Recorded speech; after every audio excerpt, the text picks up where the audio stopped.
Let me ask you something. How often do you feel like you're chasing something in life? Whether it's success, love, happiness, or even just peace of mind. And how often does it feel like the more you push, the further those things seem to slip away? I know that feeling all too well. There was a time in my life when I thought the answer to everything was to work harder, try more, and hold on tighter. If I just pushed a little further, surely things would fall into place, right? But here's what I learned the hard way. Chasing doesn't always get you what you want. Sometimes it pushes it further away. The constant pursuit can leave you exhausted, frustrated, and feeling like nothing will ever be enough. And here's the truth. It's not because you're not capable or deserving, it's because you're trying to force something that doesn't need to be forced. I've stood exactly where you're standing, asking myself why things weren't clicking. I'd set goals, hustle hard, and still feel empty-handed. It wasn't until I started to shift my perspective, thanks to the timeless wisdom of Stoicism, that things began to change. Instead of endlessly chasing, I began to focus inward, aligning myself with my values and trusting that what was truly meant for me would come when the time was right. Now let me be clear. This isn't about sitting back and doing nothing. It's not about wishful thinking or hoping the universe will magically deliver your dreams on a silver platter. It's about learning how to move through life with purpose and clarity, without the need to cling or control. It's about creating the right environment, mentally, emotionally, and spiritually, so that the things meant for you naturally find their way into your life. This shift isn't easy, but it's powerful. It means letting go of the need to prove yourself to others, the pressure to meet society's expectations, and the constant comparison to everyone else's journey. Instead, it's about embracing a new kind of freedom. A freedom that comes from trusting yourself, staying true to your values, and releasing what no longer serves you. The wisdom I'm about to share with you isn't just theory. It's practical, grounded, and rooted in real life. These are lessons that have guided some of the greatest thinkers in history and can transform the way you approach your own life.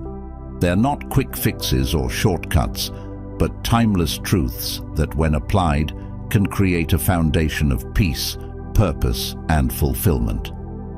So, if you're ready to stop chasing and start attracting what's truly meant for you, then this is where it begins. Over the next 14 lessons, we'll explore principles that will help you let go of what's holding you back and open yourself up to what truly belongs in your life. Together, we'll dig into the wisdom of Stoicism and uncover the tools you need to step into a life that feels authentic, aligned, and effortless. Here's where we dive in. Let me ask you something personal. How much of your stress, frustration, or even exhaustion comes from trying to control things that are beyond your reach? I've been there, stuck in the endless loop of overthinking, planning, and fixing, only to feel like life kept slipping through my fingers. It's a tough pill to swallow, but one of the most freeing lessons I've learned is this. The more we fight against life's natural flow, the harder everything becomes.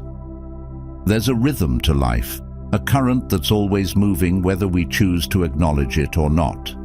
Fighting it is like swimming upstream, exhausting and ultimately fruitless. But when you learn to trust that flow, when you stop resisting and start moving with it, life begins to feel lighter, clearer, and far more fulfilling. Stoicism has taught me that this trust isn't about blind faith or surrendering all effort. It's about recognizing where your influence ends and letting the rest unfold naturally. It's about aligning your actions with your values and having the courage to let life handle the rest. One of the hardest things for me to accept was that control is often an illusion. Sure, we can control our choices, our reactions, and how we show up each day, but the outcomes? Those are rarely in our hands. For years, I tied my self-worth to the results of my efforts. If something didn't work out the way I'd planned, I would take it personally, thinking I hadn't worked hard enough or wasn't good enough.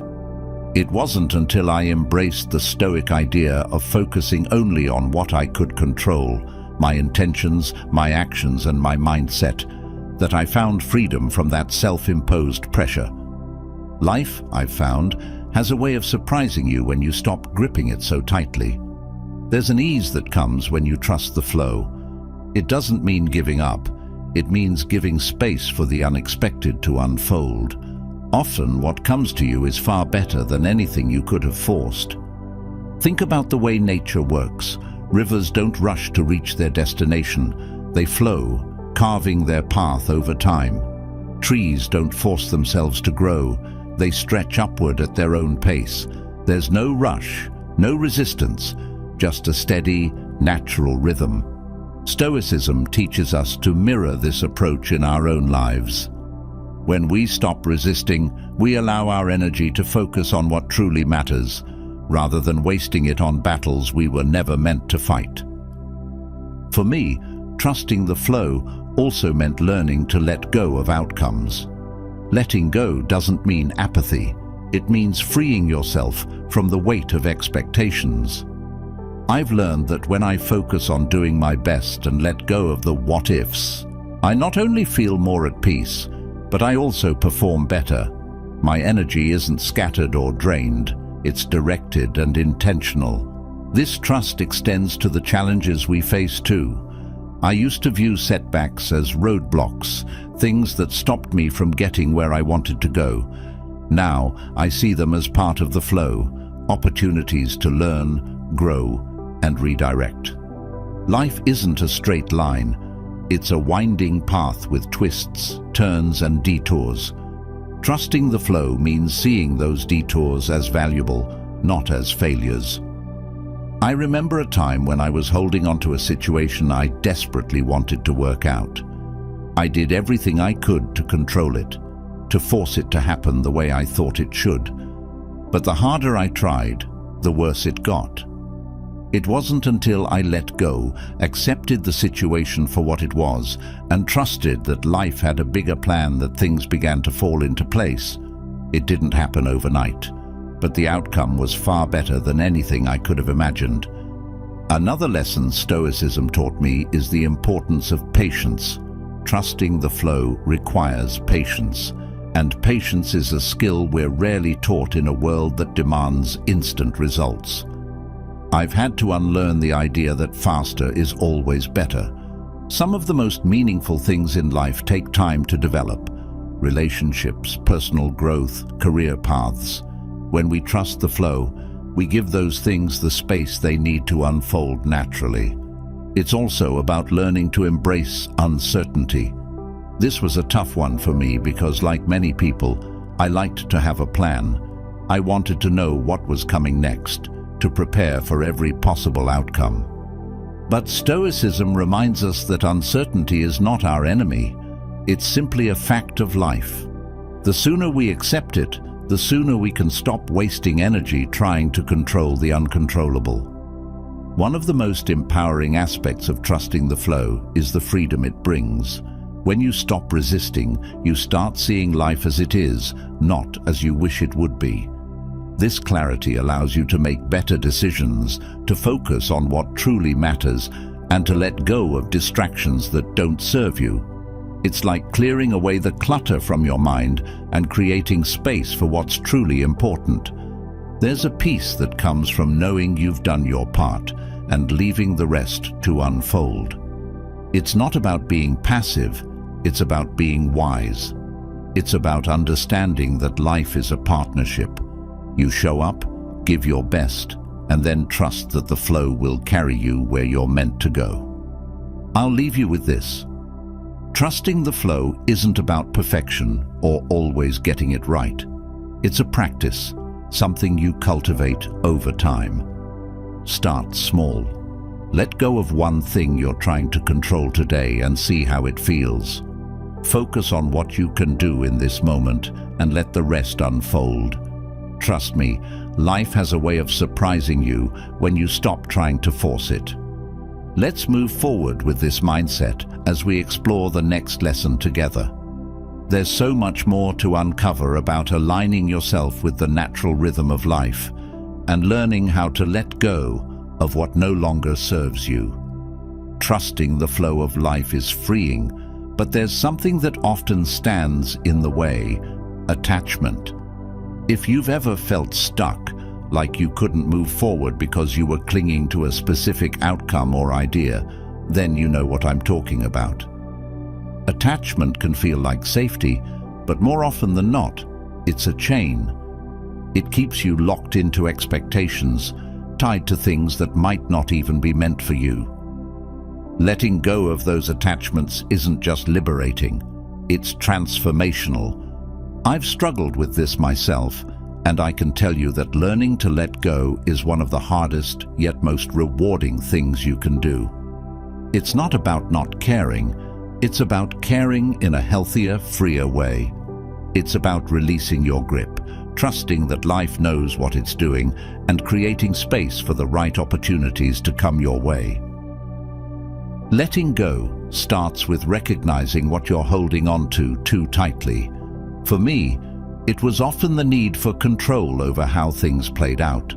I'd pour my energy into trying to force a relationship to work, trying to make a project succeed on my timeline, or trying to meet some perfect version of myself I thought I needed to be. And the tighter I held on, the more things seemed to slip through my fingers. It wasn't until I stepped back and let go of those expectations that I realized how much I was suffocating my own growth. One of the most powerful lessons I've learned is that attachment isn't just about wanting something. It's about fearing what happens if you don't get it. It's about tying your happiness, your worth, or your peace of mind to something external. When you do that, you give away your power. You tell yourself, "I can only be happy if this happens," or "I'm only good enough if I achieve this." That's a heavy weight to carry, and it's one that Stoicism teaches us to release. Letting go isn't passive, it's an active choice. It's deciding to focus on what you can control, like your effort and attitude, instead of obsessing over what's out of your hands. This shift can feel uncomfortable at first because it challenges the idea that clinging tightly is the way to succeed. But in truth, the harder you cling, the more you close yourself off to other possibilities. I remember working on a project I deeply cared about. I wanted it to be perfect, and I tied my entire sense of self-worth to its success.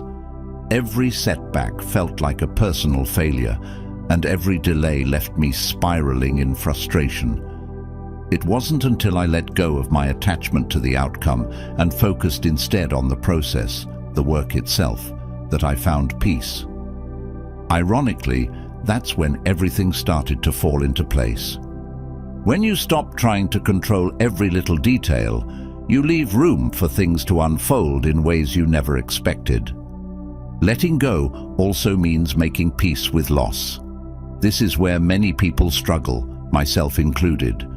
Whether it's letting go of a relationship, a dream, or even just an idea of how life was supposed to go, loss can feel like failure. But Stoicism reframes loss not as something to fear, but as a natural part of life. Epictetus said, "Don't demand that things happen as you wish, but wish that they happen as they do, and you will go on well." This doesn't mean you shouldn't care. It means you should care wisely. When you accept that not everything is meant to stay, you free yourself to appreciate what is. There's a hidden strength in letting go. It allows you to stop carrying burdens that aren't yours to bear. It teaches you to value yourself independently of external factors. For me, it was about learning that my worth wasn't tied to what I accomplished or who approved of me. It was about understanding that I was enough, whether or not things turned out the way I hoped. That realization was a turning point, and it came from the simple yet profound act of releasing my attachments. Another important piece of this puzzle is trust. Trust in yourself and trust in life. When you let go of the need to control everything, you're not giving up, you're stepping into a deeper confidence. You're saying, I've done my part, and now I trust that what's meant for me will come. This trust isn't always easy, especially when things don't go the way you planned. But it's in those moments of uncertainty that letting go becomes most powerful. It teaches you to focus on what's within your control, your effort, your attitude, your growth, and let the rest unfold. One of the surprising benefits of letting go is the energy it frees up. When you're no longer spending all your mental and emotional resources on clinging to something, you have so much more to give to the things that truly matter. You become more present, more focused, and more open to the possibilities around you. You stop chasing and start attracting, not because you're trying to, but because you're aligned with what's truly right for you. Letting go also creates space for growth. When you release something that isn't serving you, whether it's a toxic relationship, an unrealistic expectation, or even just a stubborn mindset, you make room for new opportunities, ideas, and connections. It's like clearing out a cluttered room. Once the space is open, you can fill it with things that truly bring value to your life. The beauty of letting go is that it doesn't mean giving up. It means giving yourself freedom. Freedom from the need to control, freedom from the fear of failure, and freedom to embrace life as it is. It's not about settling. It's about recognizing that what's truly meant for you will never require you to force it. That doesn't mean it will be easy or without effort, but it does mean it will align with who you are and what you value. As we move forward, I want you to reflect on one thing in your life that you're holding on to too tightly. Maybe it's a relationship you're afraid to let go of, a dream that no longer fits who you are, or even just an idea of how you think things should be. Ask yourself, what would happen if I let this go? How much space would it free up in your mind, your heart, and your life? When you can answer that honestly, you'll start to see the power of releasing attachment. Let's keep this momentum going as we explore how this shift opens up authentic opportunities and a deeper sense of peace. Letting go opens the door, but clarity is what invites the right things to walk through it. Once I started letting go of attachments and releasing the need to control outcomes, I realized there was still something missing. I found myself asking, what am I actually making space for? It hit me that without clarity, without knowing what I truly wanted or valued, I was just creating an empty void. That's when I learned that clarity isn't just about knowing what you want. It's about understanding why you want it and aligning your life to reflect those deeper desires. Clarity has a magnetic quality. When your mind is clear and your intentions are aligned with your values, you naturally start drawing in the things that belong to you. But without clarity, it's like trying to sail without a compass. You might feel like you're moving, but you're really just drifting. The world is full of noise, distractions, and temptations to chase after what looks good on the surface, but doesn't nourish your soul. Clarity cuts through that noise and helps you focus on what truly matters. For me, this started with taking a hard look at my priorities. I realized I had been chasing goals that weren't even mine, things I thought I should want because of societal expectations or because they seemed impressive to others. But when I sat down and really asked myself what was meaningful to me, my perspective shifted. Clarity doesn't come from following someone else's path. It comes from connecting with your own. One of the most powerful ways I've found to cultivate clarity is through reflection. Taking time each day to sit with my thoughts, free from distractions, has been transformative. I ask myself simple but profound questions. What do I value most? What kind of life do I want to live? What am I doing today to move closer to that vision? These aren't questions with quick or easy answers, but they create a sense of direction that's invaluable. Clarity also requires honesty, brutal honesty at times. It's not enough to say, "I want success" or "I want happiness." You have to dig deeper and define what those things mean to you. Success for one person might mean wealth, but for someone else, it could mean having the freedom to spend time with loved ones or pursue creative passions. For me, clarity meant redefining success entirely. It wasn't about external achievements anymore. It became about alignment, living in a way that felt true to who I was at my core. Once you have that clarity, alignment becomes the next step. This is where you take those values and desires and start integrating them into your actions. It's not enough to know what you want. You have to live in a way that reflects it. If you value kindness, are your actions kind? If you desire peace, are you creating it in your daily life? Alignment is about consistency between your inner world and your outer actions. When those two are in sync, life feels lighter and more purposeful. Clarity also helps you say no. This might sound counterintuitive, but the clearer you are about what you want, the easier it becomes to let go of what doesn't serve you. I used to struggle with saying no, whether it was to commitments, opportunities, or even people. I thought saying yes to everything would bring me closer to what I wanted, but all it did was spread my energy too thin. When I got clear on my priorities, saying no became less about rejecting things and more about protecting what truly mattered. This clarity doesn't just benefit you, it sends a signal to the world. When you're clear about who you are and what you stand for, the right people and opportunities naturally gravitate toward you. I've experienced this firsthand. When I stopped trying to mold myself into what I thought others wanted and started living in alignment with my values, the connections and opportunities that came my way felt effortless. It wasn't magic, it was clarity acting as a magnet. Another aspect of clarity is understanding the difference between what you want and what you need. Wants are often tied to fleeting desires or external validation, while needs are rooted in what genuinely sustains you. For a long time, I confused the two. I thought I needed to achieve certain things to feel fulfilled, but what I actually needed was purpose, connection, and growth. Once I focused on meeting those deeper needs, the wants became less important. Clarity also gives you resilience. Life will always throw challenges your way, but when you're clear about your purpose and values, those challenges don't feel as overwhelming. You know what you're working toward, and you're less likely to be swayed by setbacks. For me, this has been a game changer.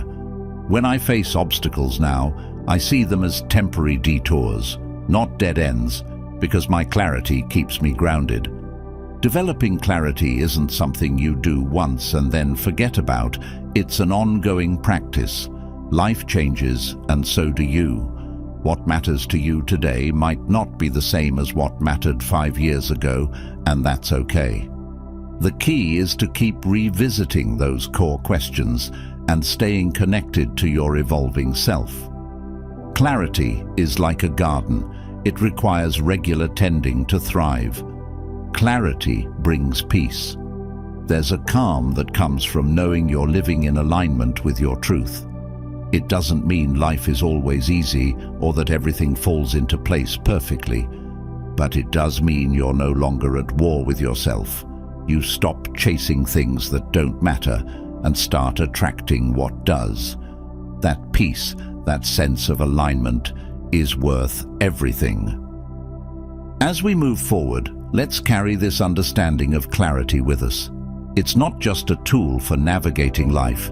It's a foundation for creating a life that feels meaningful and authentic. Clarity isn't something you find outside of yourself. It's something you uncover within. Let's explore how this clarity, paired with purposeful actions, can open doors you never even knew existed. Clarity gives us direction, but here's the tricky part. How do you care about something deeply without becoming consumed by it?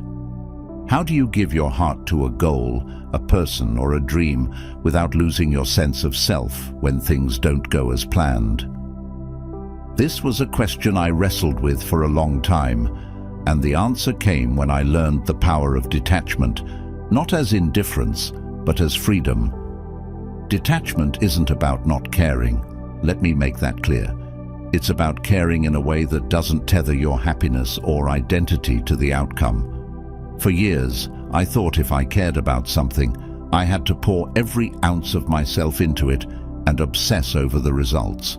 Whether it was a project, a relationship, or even my personal growth, I thought the more I fixated, the better things would turn out. But here's what I found. Obsession doesn't equal dedication. In fact, it often sabotages the very thing you care about. When I first started practicing detachment, it felt counterintuitive. How could I care and not care at the same time? But Stoicism taught me that detachment isn't about not caring. It's about shifting your focus. Instead of clinging to outcomes, you anchor yourself in the process. You pour your energy into what you can do, the actions you can take, and let the results take care of themselves. This doesn't diminish your passion or commitment. It enhances it. You're no longer weighed down by the fear of failure or the need for validation. You're free to give your best without strings attached. One of the biggest lessons I learned about detachment came from a relationship I cared deeply about.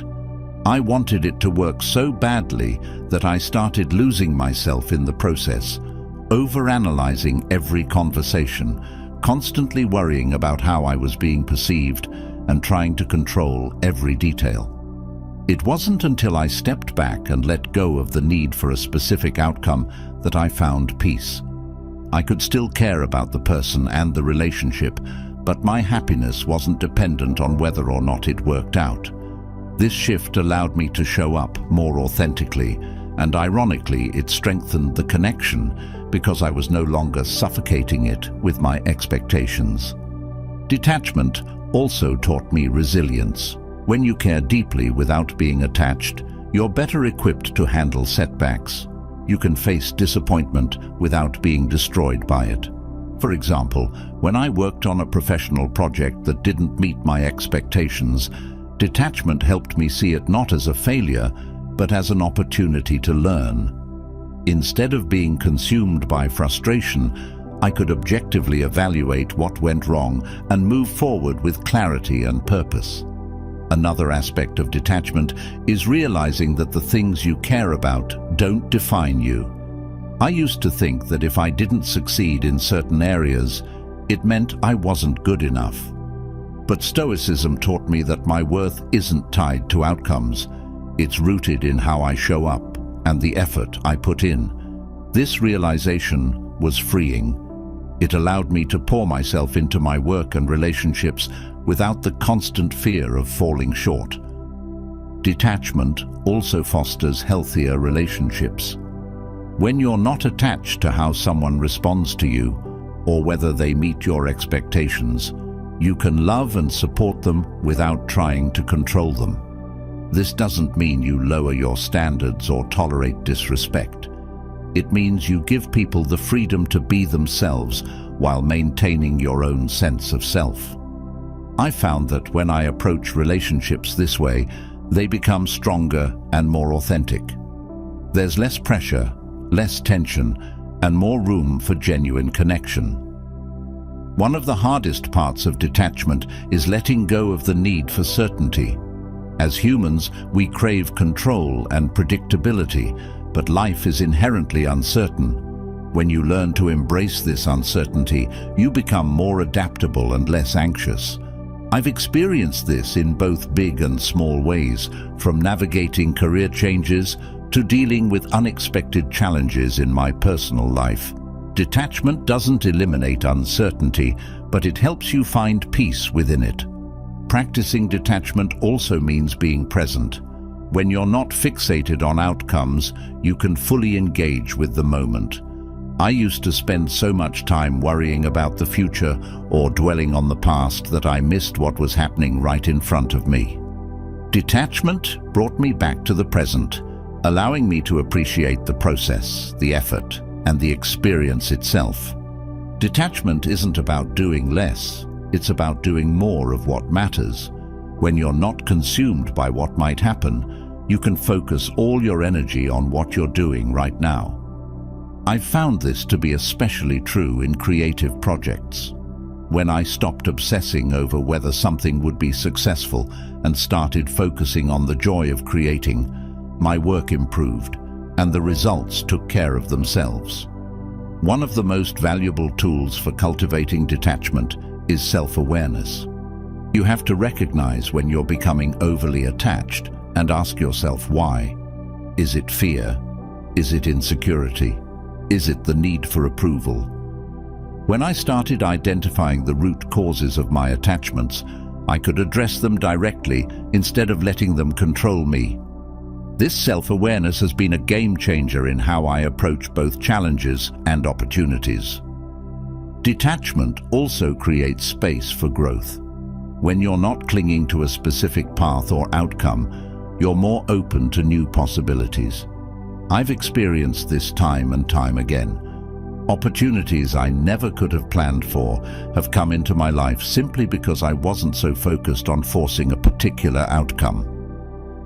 Detachment allows you to trust that life has a way of working itself out, often in ways that are better than you could have imagined. This practice doesn't mean you'll never feel disappointment or frustration. It means those feelings won't control you. When you're detached, you can acknowledge your emotions without being ruled by them. You can care deeply without losing your balance. This balance is where true freedom lies. As we move forward, I want you to reflect on where you might be holding on too tightly in your life. Is it a goal, a relationship, or maybe even an idea of who you think you should be? Detachment isn't about giving up. It's about showing up fully without the weight of unnecessary expectations. Let's continue exploring how this balance can create resilience and freedom in every area of life. Detachment taught me how to let go of the need to control outcomes, but it also opened my eyes to something deeper, the gift of the present moment.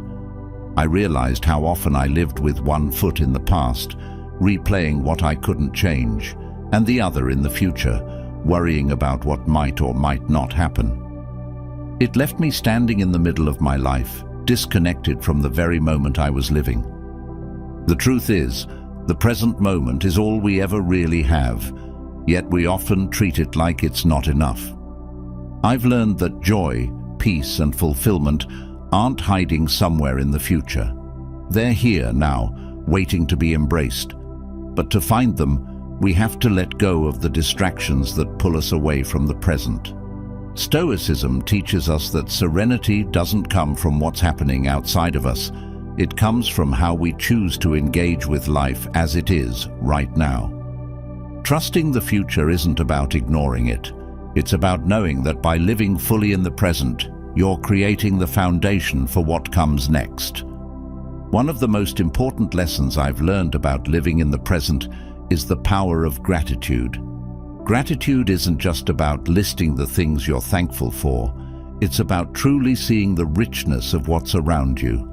I remember a time when I was so focused on achieving my next goal that I barely noticed the small, beautiful moments unfolding in my daily life. A kind word from a friend, the warmth of the sun on my face, even the satisfaction of completing a simple task. I was rushing past all of it, always chasing the next thing. When I started pausing to acknowledge and appreciate these moments, my perspective shifted. Gratitude became an anchor, grounding me in the now. Living in the present also requires acceptance of life as it is, not as we wish it to be. I used to resist this idea because I thought acceptance meant giving up. But Stoicism taught me that acceptance isn't about passivity, it's about clarity. When you stop fighting reality, you free up the energy to respond to it with purpose and grace. For me, this meant letting go of the frustration I felt when things didn't go as planned, and instead asking myself, what can I do with what I have right now? That simple shift made all the difference. Another key to finding serenity in the present is letting go of the need to constantly analyze. I've always been a thinker, someone who loves to dissect every situation to understand it fully. But overthinking can pull you out of the moment and leave you spinning in circles. I've learned to trust that not everything needs to be solved or understood immediately. Some things unfold in their own time, and that's okay. When I let go of the urge to overanalyze, I found a quiet confidence in simply experiencing life as it happens. Focusing on the present also helped me realize how much I was letting the past and future dictate my emotions. I used to carry around regrets from the past, like a heavy backpack, replaying mistakes and wondering how I could have done things differently. At the same time, I would project myself into the future, worrying about things that hadn't even happened yet. It was exhausting. Stoicism helped me see that the past is unchangeable and the future is unknowable. The only moment I have any control over is right now, and that's where my energy belongs. One of the practices that has helped me the most is mindfulness, not in the trendy sense, but in the Stoic sense of paying full attention to the present moment. When I'm working on something, I focus on just that task. When I'm spending time with someone, I'm fully present with them, not half distracted by my phone or my thoughts. This practice has deepened my relationships, improved my work, and brought a sense of calm that I didn't know was possible. Living in the present also means embracing impermanence. Nothing lasts forever, neither the good moments nor the difficult ones. I used to struggle with this because I wanted to hold on to the good times and avoid the bad ones.